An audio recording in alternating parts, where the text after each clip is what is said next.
செய்தியை பார்த்து வருகிறோம்.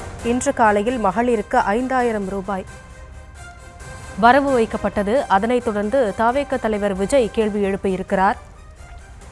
புதிதாக கோடைக்கால சிறப்பு தொகை 2000 என்று திடீரென அறிவித்தது எப்படி? இந்த ஆண்டு மட்டும்தான் கோடைக்காலம் வருகிறதா என்ன என்று அவர் கேள்வி எழுப்பியிருக்கிறார்.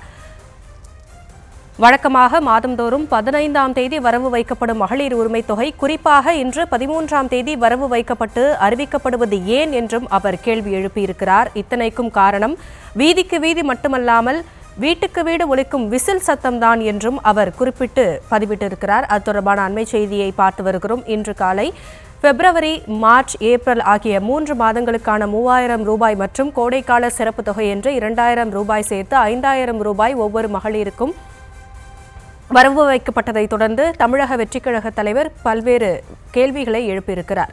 புதிதாக கோடைக்கால சிறப்பு தொகை 2000 என்று திடீரென அறிவித்தது எப்படி? இந்த ஆண்டு மட்டும்தான் கோடைக்காலம் வருகிறதா என்றும் அவர் கேள்வி எழுப்பியிருக்கிறார். வழக்கமாக மாதந்தோறும் 15ஆம் தேதி வரவு வைக்கப்படும் மகளிர் உரிமை தொகை குறிப்பாக இன்று 13ஆம் தேதி வரவு வைக்கப்பட்டு அறிவிக்கப்படுவது ஏன்? இத்தனைக்கும் காரணம் வீதிக்கு வீதி மட்டுமல்லாமல் வீட்டுக்கு வீடு ஒலிக்கும் விசில் சத்தம்தான் என்றும் அவர் தெரிவித்திருக்கிறார்.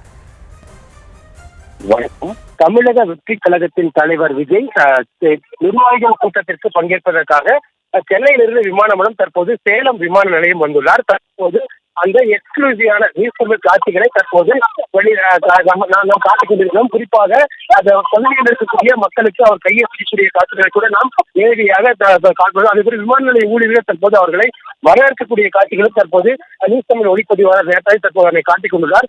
குறிப்பாக இந்த தினம் சேலம் கீழ்நாயக்கன்பட்டி பகுதியில் இந்த தமிழக வெற்றி கழகத்தின் நிர்வாகிகள் கூட்டம் நடைபெறுகிறது. குறிப்பாக 5000 பேர் மட்டுமே பங்கேற்கக்கூடிய இந்த நிர்வாகிகள் கூட்டத்தில் நடிகர் விஜய் கலந்து கொண்டு தற்போது சிறப்புரையாற்றுகிறார். இந்நிலையில்தான் சென்னையிலிருந்து விமானம் மூலம் சேலம் வந்திருக்கக்கூடிய நடிகர் விஜய் தமிழக வெற்றி கழகத்தின் தலைவர் விஜய் தற்போது சேலம் விமானத்தில்